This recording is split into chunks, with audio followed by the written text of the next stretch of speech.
Grand Campbell mention से। सुबह का समय। मैं उठता हूँ, आंखें आधी खुली, सिर भारी और मन एकदम खाली। चारों ओर देखता हूँ, रॉयल्टी की बाढ़ आ गई थी भाई। हर चीज इतनी आलीशान कि एक सेकंड के लिए लगा कि शायद मैं किसी राजा का सपना देख रहा हूँ। लेकिन फिर बूम, फ्लैशबैक। एक एक कर मेरे पिछले जीवन की सारी यादें लौटने लगीं।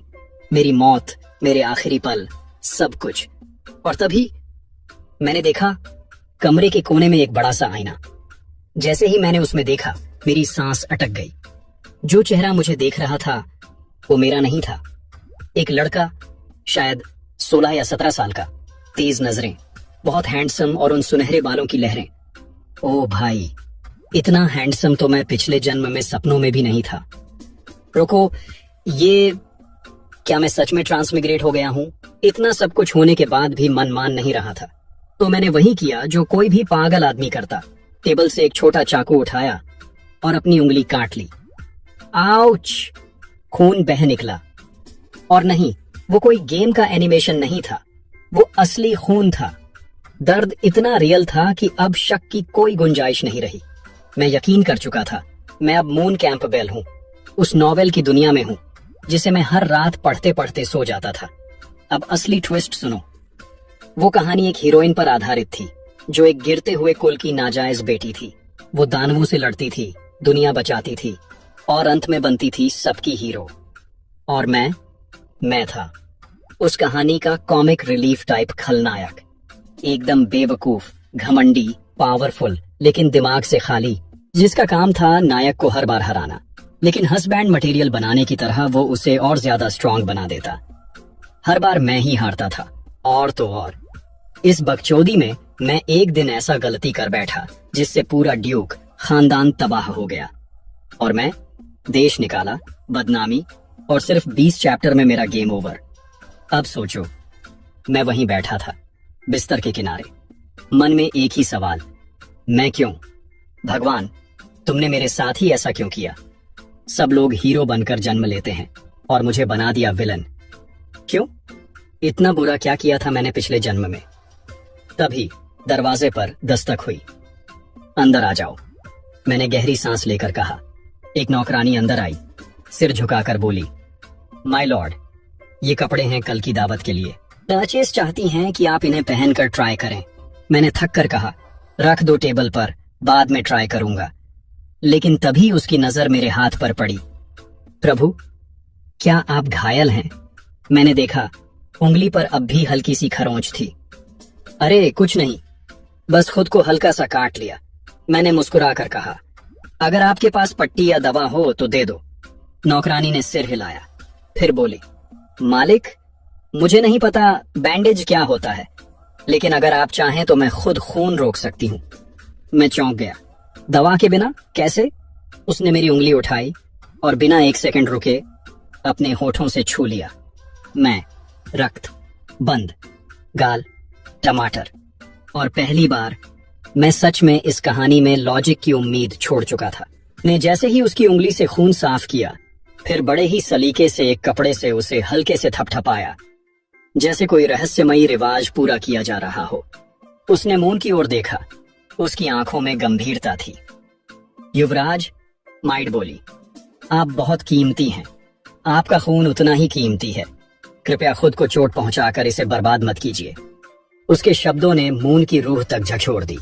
उसे समझ नहीं आया कि ये उसकी आवाज थी, उसका पास आना, या फिर वो अजीब सी नजदीकी। लेकिन उसका दिल एक पल को रुक सा गया। माइट ने झुककर उसे नम्रता से सलाम किया और कमरे से बाहर चली गई। मून वहीं एकदम सन्न बैठा रहा, दरवाजे को घूरता रहा, जैसे पूरा सीन दोबारा चला रहा हो दिमाग में। उसने अपना सिर झटका, खुद को होश में लाने की कोशिश की, लेकिन उसके विचार उसे धोखा दे रहे थे। ये अभी क्या हुआ? वो बड़बड़ाया। उसका दिल अब भी हल्का हल्का कांप रहा था। जितना उसने कोशिश की, उतना ही माइट की बातें, उसकी आंखें, उसका स्पर्श, सब कुछ फिर से याद आने लगा। उधर माइट भी, जो अब महल के गलियारे से गुजर रही थी, उतनी ही उलझन में थी। उसे क्या हो गया था, उसने सोचा। मून हमेशा सेवकों से बेरुखी से पेश आता था, ठंडा, अक्खट और अभिमानी। लेकिन आज उसने उसे धन्यवाद कहा। ये छोटी सी घटना उसके मन में अजीब हलचल छोड़ गई थी। इधर मून ने खुद को किसी और बात में उलझाने की कोशिश की, लेकिन उसका ध्यान फिर से उस पुराने सवाल पर चला गया। मूल मून कैंपबेल को देश निकाला क्यों मिला था? उसने भौहें चढ़ाई। याद आने लगा वो स्कैंडल। तीसरी राजकुमारी के बालिग होने के समारोह में उसने उसे ड्रग देने की मूर्खता की थी। बस वही गलती उसकी बर्बादी का कारण बन गई थी। तो ये था कारण। मून सोचने लगा। उसका दिमाग तेजी से काम करने लगा। अगर मैं इस बार उस नायिका को उकसाने से बच सका और उस समारोह के दौरान कोई गड़बड़ न की, तो शायद मैं अपनी किस्मत बदल सकता हूं। उसके सीने में हल्की सी उम्मीद की लौ जली। ये मेरा दूसरा मौका है, उसने खुद से कहा। अब इतिहास नहीं दोहराऊंगा। मैं अब कोई पंगे नहीं लूंगा। शांतिपूर्वक रहूंगा और अपनी कहानी खुद लिखूंगा। पहली बार पुनर्जन्म के बाद उसके दिल में आशा की चिंगारी जगी। वो अपने बिस्तर पर बैठा मन ही मन सोचता रहा, तीसरी राजकुमारी का समारोह आखिर वो कब है? तभी जैसे किसी ने करंट मार दिया हो। एक ख्याल कौन था? रुको, अभी थोड़ी देर माइड मुझे जो पोशाक दे गई थी वो उसी समारोह के लिए थी।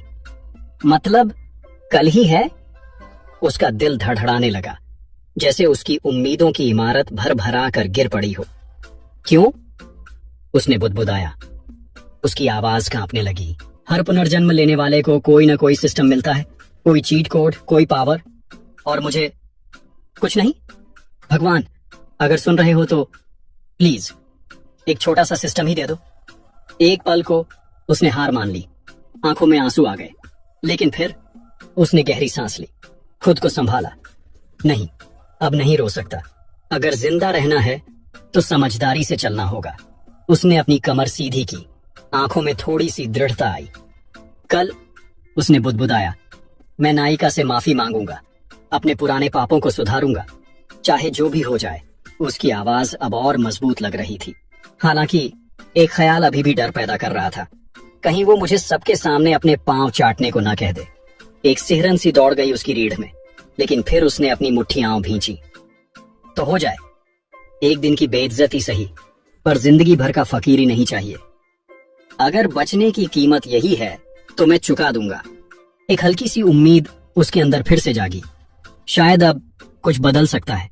लेकिन तभी वूं एक पोर्टल उसके सिर के ऊपर अचानक प्रकट हुआ। अबे ये क्या? कुछ भारी उसके सिर पर गिरा। आउच! कौन है बे? मून चिल्लाया। गुस्से से मुड़कर देखा तो बिस्तर पर एक ग्रिमोयर पड़ा था, काले चमड़े का, चमचमाता, अजीब रूणों से भरा। गुस्सा फुर, अब वो बस हक्का बक। धीरे से उठाया जैसे कोई खजाना हो।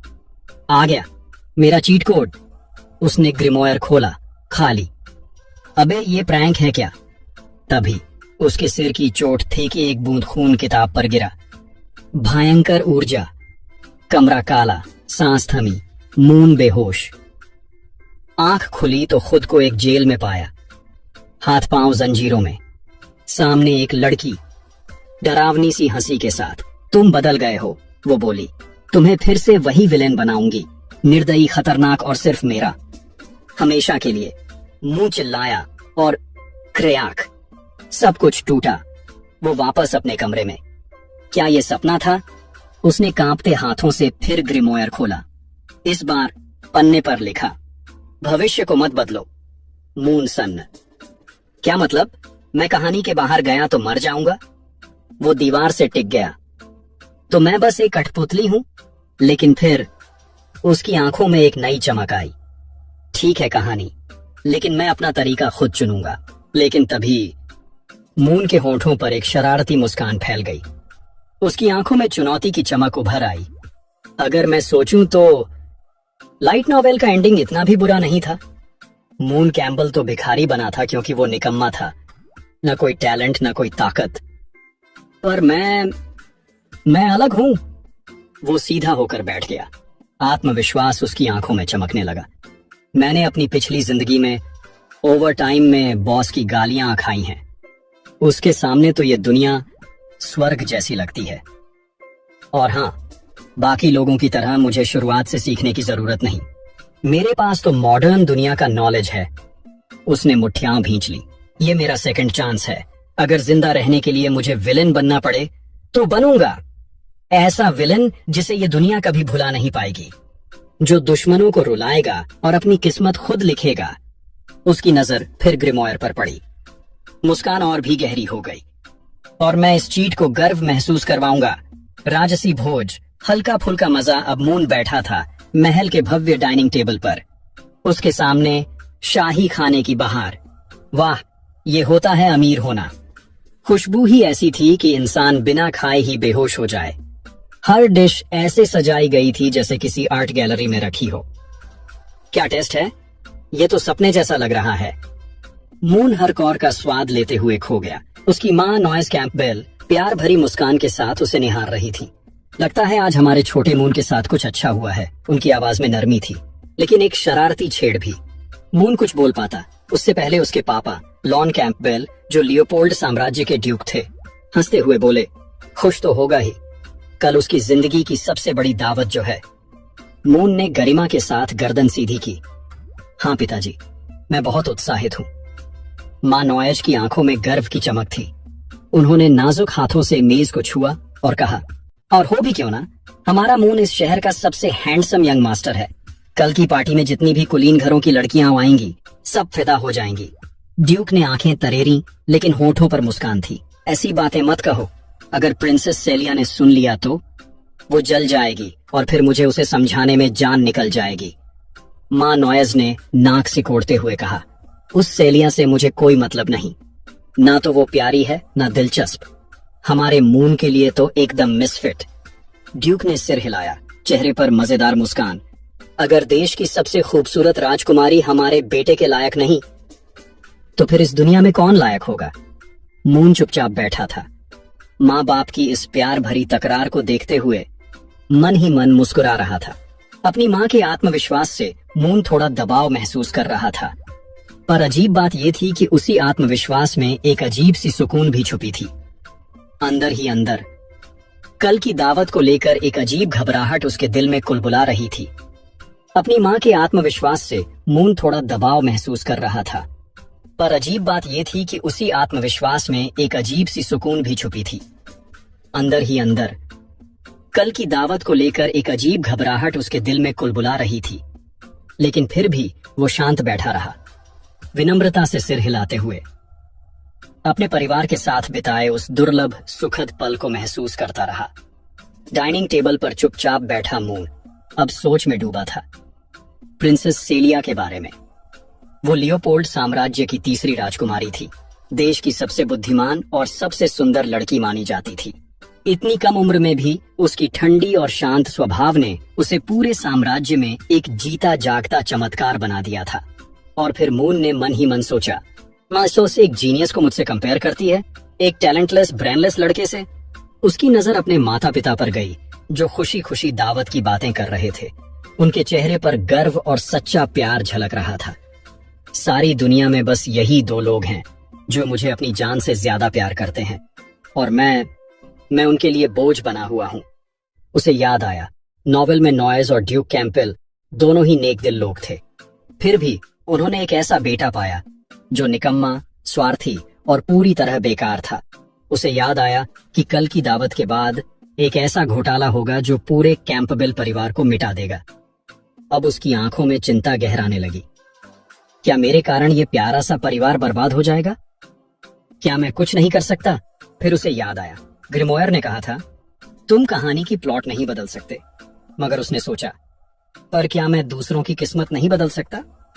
और बस यहीं से चाल शुरू हुई।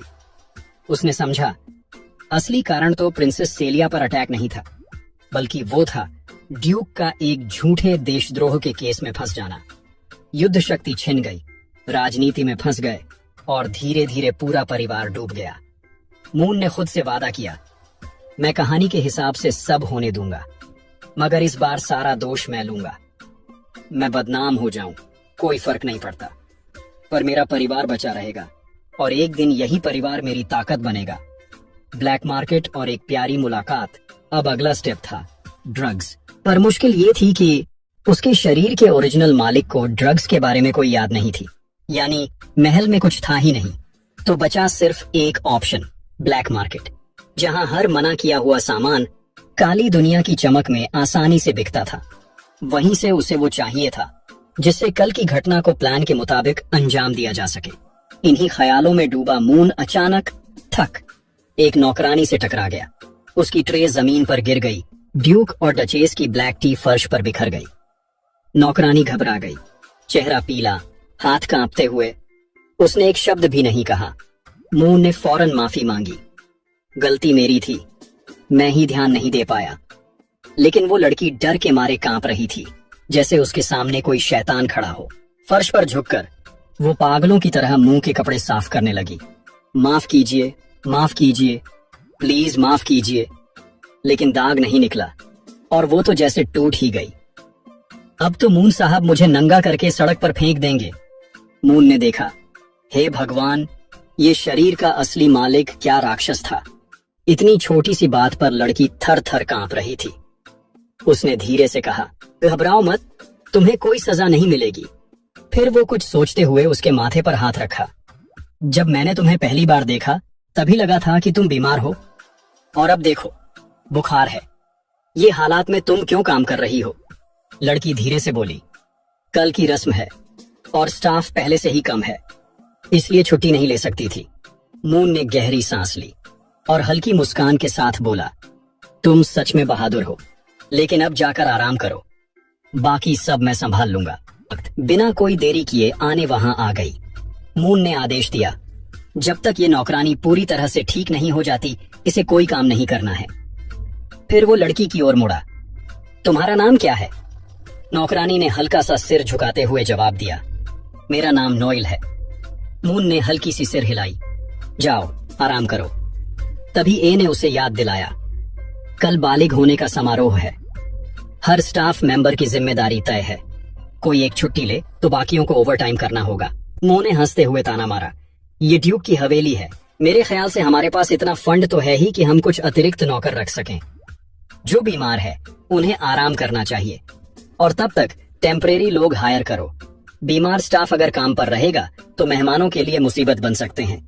ए ने उसकी बातों पर सिर हिलाया, मैं ये आदेश हेडमेड को दे दूंगी। मून के बदले हुए बर्ताव को देख नोएल थोड़ा उलझ गई।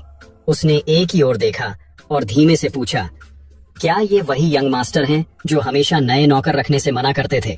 वो तो कहते थे बाहरी लोगों को लाने से हवेली की सुरक्षा में खतरा होगा, फिर आज क्यों बदल गए? ए ने लंबी सांस ली और बोली, ज्यादा सोचो मत, तुम बीमार हो, आराम करो। ए ने महसूस किया कि यंग मास्टर अब पहले जैसे नहीं रहे। अब वो हर कदम सोच समझ कर उठा रहे हैं। उधर मून अपने कमरे में कुछ खोज रहा था। वो जानता था राजकुमारी को बेहोश करने के लिए उसे एक जबरदस्त पोषण की जरूरत पड़ेगी। इस पोषण का खास इंग्रेडिएंट सिर्फ ब्लैक मार्केट में मिलता था। उस रात मून पहुंचा चेसफोर्ड चेंबर ऑफ कॉमर्स। गेट पर अपने गार्ड्स को रोककर वो अकेला ही एक अंधेरी सुरंग में घुस गया। चलते चलते याद आया, हाँ, यही है ब्लैक मार्केट का गुप्त दरवाजा। एंट्री पॉइंट पर कुछ गार्ड्स खड़े थे। क्यों आए हो? उन्होंने पूछा। मून ने बिना एक शब्द बोले वीआईपी कार्ड निकालकर दिखा दिया। गार्ड्स की आंखें चमक उठी। ओह, बड़ी बात है।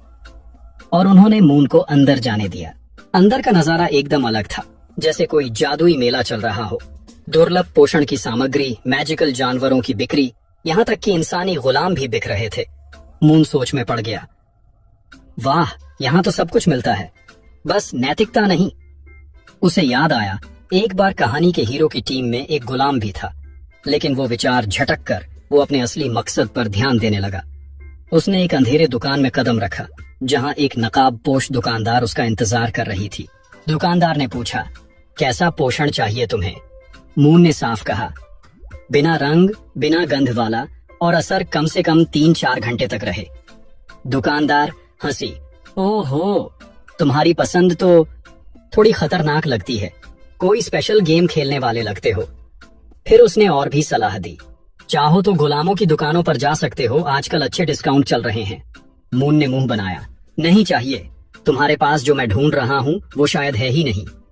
वो निकलने लगा।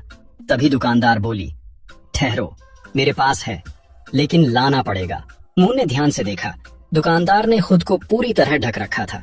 आवाज भी जादू से बदली हुई, लेकिन फिर भी उसकी चाल ढाल, उसके हाव भाव और उसकी थाइज स्पष्ट बता रहे थे ये महिला बेहद आकर्षक है। और इतना ही नहीं, इतनी खतरनाक जगह में जहां ताकतवर ही जीवित रहता है, उसका यूं दुकान चलाना ये साबित करता था कि वो बेहद शक्तिशाली भी है। मून के दिमाग में ख्याल आया, अगर मुझे कभी साम्राज्य से निकाल दिया गया तो ये औरत मेरी एक बढ़िया पार्टनर बन सकती है। दुकानदार ने कहा, थोड़ा इंतजार करना पड़ेगा। मून ने मुस्कुराकर जवाब दिया, कोई बात नहीं, पॉइजन अच्छा हो तो इंतजार भी चलता है। उसी वक्त एक और ग्राहक दुकान में घुसा। मून ने जैसे ही उसकी ओर देखा, एक लड़की, और वो भी उसी पोषण की डिमांड कर रही थी। दुकानदार चौंकी, क्या बात है, आज तो पोषण सेलिब्रिटी हो गया। मून की भौहें सिकुड़ गईं। एक और इंसान, वही खतरनाक ड्रग, क्या इसका भी मकसद किसी को बेहोश करना है? उसका शक गहराता गया। पोषण आते ही मून चौंक गया, ये तो लाल रंग का है। अरे मैंने तो कहा था बिना रंग वाला चाहिए। दुकानदार मुस्कुराए, घबराओ मत, ये वाइन में घोलने के लिए है, लाल रंग तो बस डिस्गाइज के लिए है। बिल्कुल गंधहीन है, और हाँ, सिर्फ एक बूंद हाथी को भी 4 घंटे तक सुला सकता है। मून के मुंह से निकल गया, क्या हाथी को? तुम मजाक कर रही हो? दुकानदार हंस पड़ी, अगर यकीन नहीं होता तो खुद टेस्ट कर लो, पर अगर तुम बेहोश हो गए तो बेबी सिटिंग चार्ज लगेगा, 5000 एमएल प्रति घंटा। मून कुछ बोलने ही वाला था, तभी वो लड़की बोल पड़ी, जरूरत नहीं, मुझे पता है ये काम करता है। दुकानदार ने सिर हिलाया, ठीक है, पर ये कोई आम नींद वाला ड्रिंक नहीं है, ये है नांच चोंग्स ड्रीम, एक मास्टरपीस, और इसकी कीमत 130,000 माइल्स। और हाँ, हमारे यहाँ बार्गेनिंग नहीं चलती, कार्ड दो या कैश, जो पसंद हो। मून कार्ड निकालने ही वाला था, तभी लड़की फिर बोली, मेरे पास पैसे नहीं हैं, पर मैं इसके बदले सूचना बेच सकती हूँ। दुकानदार ने लड़की को गौर से देखा, जानकारी बेचोगी?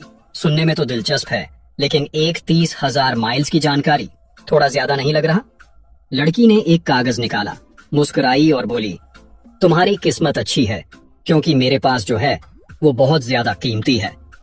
दुकानदार ने कागज लेकर पढ़ना शुरू किया। उसका चेहरा धीरे धीरे बदलने लगा। कुछ पल बाद उसने लंबी सांस ली और बोली, अगर ये सच है तो बहुत कुछ बदलने वाला है। लड़की ने शरारती मुस्कान के साथ कहा, सच है या नहीं ये पता करना तुम्हारा काम है, ब्लैक मार्केट में काम करती हो, जांच पड़ताल तो तुम्हारी आदत में होगी। दुकानदार हंस पड़ी, बिल्कुल, वरना इस बाजार में एक दिन भी ना टिकती। उसने आखिरी बार कागज देखा, फिर उसे फोल्ड किया और कहा, ठीक है, जानकारी वाकई में 31,000 माइल्स के बराबर है। वो मुस्कुराई और लड़की की ओर पोषण बढ़ा दी, लो, अब ये तुम्हारा है। लड़की ने पोषण लिया और कहा, शुक्रिया। जैसे ही लड़की बाहर निकली, दुकानदार ने मून की ओर देखा, तो यंग मास्टर, आप कैसे पेमेंट करना चाहेंगे? मून की निगाह अभी भी उस लड़की पर थी। वो सोच रहा था, क्या थी वो, कौन सी जानकारी दी होगी? फिर भी उसने कार्ड निकाला और कहा, स्वाइप करो। पेमेंट प्रोसेस होते ही दुकानदार ने मुस्कुराते हुए एक छोटा सा वायल निकाला और कहा, ये बोनस है हमारी तरफ से, अगर दोनों को एक साथ इस्तेमाल करो तो असर दुगना होगा। मून ने दोनों पोषण को संभाल कर रखा, पर उसके अंदर सवाल उबलने लगा, आखिर लड़की ने ऐसा क्या दिया जिसकी कीमत इतनी भारी? उसने पूछा, क्या मैं जान सकता हूँ कि उसने क्या जानकारी दी? दुकानदार ने धीरे से मुस्कुराया, फिर अपनी उंगलियां उठाईं। 9 उंगलियां। मून की भौहें चढ़ गईं। 90,000 एमिलीज? नहीं, दुकानदार हंस पड़ी, 9,000 माइल्स। मून के होश उड़ गए, भाड़ में गया ज्ञान, और वो भाग खड़ा हुआ। मून दौड़ता हुआ बाजार से निकला, मन ही मन बड़बड़ा रहा था। उसने जानकारी ली और तुरंत बेचने लगी 7 गुना दाम पर। ब्लैक मार्केट तो असली लोभियों का अड्डा है, यहाँ वफादारी खरीदना असंभव है, बल्कि मौका मिलते ही ये लोग मुझे चूस लेंगे। उसने पोषण की बोतलें कस के पकड़ी, अगर मुझे भविष्य में मदद चाहिए तो किसी भरोसेमंद इंसान की ही जरूरत होगी। पीछे से दुकानदार की आवाज आई, गुड बाय यंग मास्टर, फिर आना, और हाँ, अगली बार और पैसे लेकर आना। मून भीड़ में गायब हो गया। दुकानदार मुस्कुराई, लेकिन अचानक उसका चेहरा गंभीर हो गया। उसने अपना होड़ हटाया, तेज चालाक आंखें और चेहरे पर एक रहस्यमयी चमक। उसके होंठ फुसफुसाए। कल है कैंपबेल फैमिली का कमिंग ऑफ एज समारोह, उसने कागज की किनारी छूते हुए कहा। मेरे सोर्स के अनुसार थर्ड प्रिंसेस खुद शामिल होंगी। उसके चेहरे पर धीरे से एक शातिर मुस्कान फैल गई। राजघराने और सबसे शक्तिशाली परिवार एक साथ, ये राजनीति की शतरंज है। दोनों दुश्मनों को एक साथ हराकर मैं दो पक्षियों को एक साथ मार डालूंगी। उसकी आंखों में लालच की झलक चमकी और उसने फुसफुसाते हुए कहा, इससे मुझे सबसे ज्यादा फायदा होगा। अगले दिन रात को कैंपबेल हवेली के भव्य हॉल्स अनगिनत झाड़ फानूसों की रोशनी में दमक रहे थे। इस सम्राट सभा में मून और उसके पिता ग्रैंड ड्यूक खड़े थे। उनकी उपस्थिति खुद सम्मान का प्रतीक थी और उनकी बातचीत के दौरान आसपास के लोग उन्हें एक चुपके से नजरों से देख रहे थे। तभी एक अभिज्ञानी व्यक्ति उनके पास आया, सम्मानजनक झुका और अपनी औपचारिकता से उसे सलाम किया। उसके पास खड़ी एक युवा महिला थी। उसकी नाजुक काया एक सुंदर गाउन में लिपटी हुई थी, हल्के पेस्टल रंगों में। हालांकि उसका व्यक्तित्व शांति और संयम दिखा रहा था। उसकी मुद्रा में एक स्पष्ट तनाव था, जैसे वह बर्फ की परत पर चल रही हो। आपकी महामहिम, अभिज्ञानी ने ग्रैंड ड्यूक से संबोधित किया, कृपया मेरी तीसरी बेटी से मिलिए। लड़की ने एक गहरी सांस ली, स्पष्ट रूप से असहज थी। फिर उसने मुस्कान के साथ सिर झुका दिया। आपसे मिलकर सम्मानित महसूस कर रही हूँ ग्रैंड ड्यूक, उसने बमुश्किल कांपते हुए कहा। जैसे ही उसने अपनी आंखें उठाईं, मून की नजरों से उसकी आंखें मिलीं और जैसे समय थम गया, उसकी पुतलियां फैल गईं, उसका श्वास असमान हो गया और एक अस्पष्ट भय उसके चेहरे पर झलकने लगा। मून को समझने का वक्त ही नहीं मिला, इससे पहले कि वह बैलेंस खोकर पीछे हटी और डर के मारे उसके चेहरे पर घबराहट आ गई। मुझे माफ करें, उसने जल्दी से कहा, मेरी माँ मुझे बुला रही हैं। बिना किसी जवाब का इंतजार किए वह मुड़ी और भीड़ में गायब हो गई, गाउन के किनारे से लगभग फिसलते हुए। अभिज्ञानी हल्का सा हंसी हंसा और मून से फिर से माफी मांगते हुए झुका। मुझे खेद है युवा मास्टर मून, मेरी बेटी थोड़ी शर्मीली है और आपके जैसे सुंदर युवक को देखकर वह घबरा कर भाग गई। मून ने अपनी बाहें क्रॉस की और मुस्कुराया। कोई बात नहीं, मुझे पता है मैं सुंदर हूँ और लड़कियां मेरे आसपास ऐसे ही प्रतिक्रिया करती हैं। हाथ से इशारा करते हुए उसने कहा, इन सबको दिल से मत लेना, तुम लोग अब आनंद से समारोह का मजा लो। अभिज्ञानी राहत की सांस लेते हुए सिर झुकाकर चला गया, लेकिन जैसे ही मून ने उसे जाते हुए देखा, उसकी मुस्कान फीकी पड़ गई और उसकी सोच में एक गहरी गंभीरता आ गई। यहाँ की हर लड़की मुझे देखकर एक जैसी ही घबराई हुई, डरपोक और असहज महसूस कर रही है, उसने धीरे से कहा। मुझे पता है, मार्की हिल की बेटी केवल मेरे रूप से नहीं डर गई थी, वह मुझसे डर गई थी। उसकी आंखें बैलरूम में इधर उधर घूमने लगीं और उसने देखा कि जैसे ही उसकी आंखें किसी महिला पर टिकती, वे सब अपनी नजरें झुका लेती और आपस में फुसफुसाने लगती। उनकी आवाजों में एक अनजाना सा भय था। मैं केवल एक सामान्य अभिज्ञानी नहीं हूँ, मैं एक पागल हूँ, एक खलनायक, उच्च समाज का कलंक, मून ने अपनी जबड़े को कसते हुए कहा। और सबसे बुरा यह है कि मैं उन्हें दोष नहीं दे सकता, क्योंकि इस शरीर का मूल मालिक पहले ही मेरी छवि खराब कर चुका था। तभी एक मजबूत हाथ उसके बालों में उलझ गया और उसके विचारों से उसे बाहर खींच लिया। इतना मत सोचो, उसके पिता की गहरी आवाज गूंजी। ग्रैंड ड्यूक, जो बगल में खड़े थे, अपनी आंखों में एक दुर्लभ गर्मजोशी के साथ नीचे देखकर बोले, तुमने आज बहुत अच्छा किया। पहले मुझे चिंता थी, लेकिन अब मैं सुनिश्चित हूँ कि तुम इस समारोह के नायक हो। मून चौंका, उसके लिए अप्रत्याशित तारीफ थी। ध्यान रखना, आज के बाद तुम्हें अब एक लड़के के रूप में नहीं देखा जाएगा, तुम अब कैंपबेल परिवार के एक सच्चे पुरुष के रूप में पहचाने जाओगे। मून के चेहरे पर हल्की सी मुस्कान आ गई। मैं अपनी पूरी कोशिश करूंगा, उसने गंभीरता से जवाब दिया। बस तभी एक अचानक घंटी की मधुर ध्वनि पूरे ग्रैंड हॉल में गूंज उठी।